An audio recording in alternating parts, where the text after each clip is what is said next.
Okay, guys, here we go.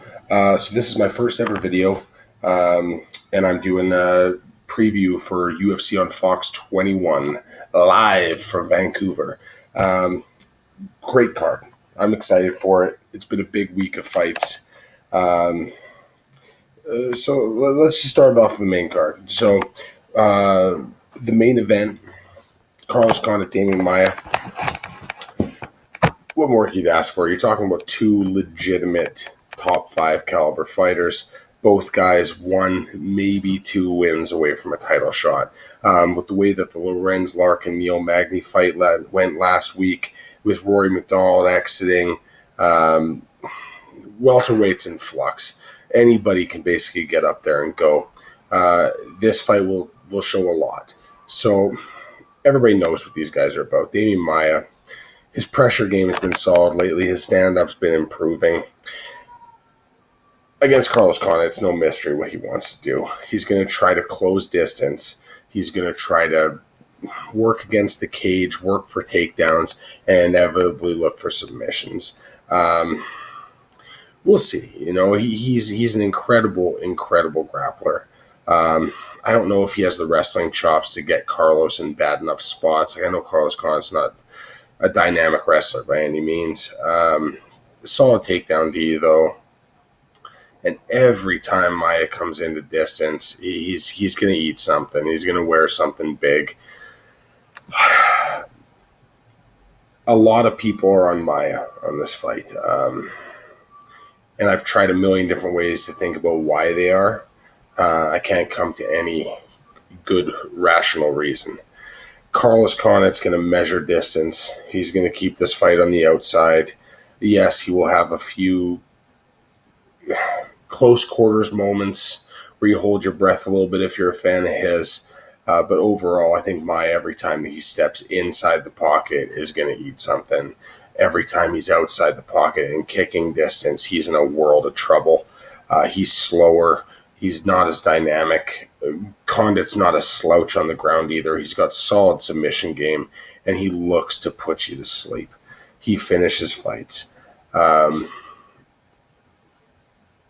off, I think Maia, like I said, closes distance, takes a big knee, and gets finished with strikes. I don't see this fight going outside 2 rounds. I don't know. Maybe I have an extreme opinion on that, but we'll see what happens. But as of right now, I think that that's the most likely scenario, is that Damian Maia gets finished earlier in this fight. The second fight on this card is another beauty. It's Charles Oliveira and Anthony Pettis. Anthony Pettis is world class. Oliveira is maybe the most fun guy in the sport to watch. He likes to get into the striking exchanges. He's tough. He's fast. And that submission game is beautiful. Anthony Pettis at 145, I think it's a disaster.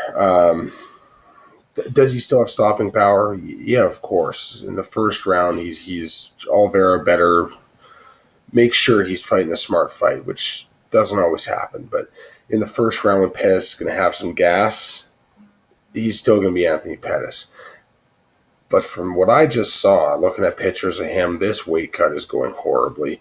He is gaunt. He looks terrible. I do not see a way that he is able to continue any sort of pace after the first couple minutes, other than throwing one big shot here and there and hoping for the best. And I don't think that's a way you beat Charles Oliveira. I think you have to kind of pressure him, let him sit back and be uncomfortable. In this fight, that might happen 2 minutes. I think Oliveira ends up getting into good exchanges, ends up getting into positions where he can make Anthony Pettis vulnerable, and he ends up finishing this fight as well. I think he ends up finishing a rear naked choke, something demoralizing. You know, like I said, I just don't, the way that Pettis looks, I just cannot see him going very far in this fight. Look for Charles Oliveira mid to late in the fight, finishing this via kind of a lazy man's submission after Pettis gasses out. Then we've got Beck Rongs versus Paige Van Zandt. So Paige is back. Despite the fact that I've never been a huge fan of hers, I get it. You know, she's scrappy. She's fast. She's athletic. Cardio is awesome. She's not going to shy away from a fight. She's going to pressure you. Clay Guida-esque, I guess you could say. Beck Rollins is all sorts of mediocre. She's a reasonably good striker. Her ground game has holes all over the place. She's not as fast or dynamic.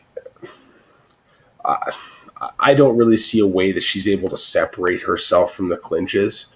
I think Van Zandt's able to pressure enough and keep enough weight and pressure and speed on her, keep her locked up a little bit off her timing, and inevitably winning a reasonably lopsided, slightly boring decision. Other than a couple exchanges, I think this fight's going to be ho-hum. Beck Rollins does nothing for me. I just absolutely nothing. I don't see any way that she can make Paige vulnerable. She doesn't have that Rose Namajunas skill set. Yeah. So look for Van Zandt to kind of just steamroll her with aggression and cage control and tie her up and just keep her offense down. The best fight of the night, the one that I've been waiting for forever again, is Jim Miller, Joe Lauzon. It's beautiful. I was so happy they decided to do this. The first time we kind of got robbed of it. Jim Miller looked excellent. Excellent. Joe Lauzon looks slow. Bad cut. Yeah, everybody knows. Everybody saw that fight. This time around, I think that Joe Lauzon's able to keep the pressure off a little bit. Miller's gonna come at him. Miller's gonna come at him and look to kind of put in the same game plan he did last time. Pressure him against the fence, land big shots, kind of just overwhelm him. I think Lauzon's going to be able to stick and move a little bit. I think he's going to be able to keep himself off the fence for the most part. And I think that when they do get into those clinch game or get into the clinch game, I think Lauzon's going to land big shots, knees and elbows.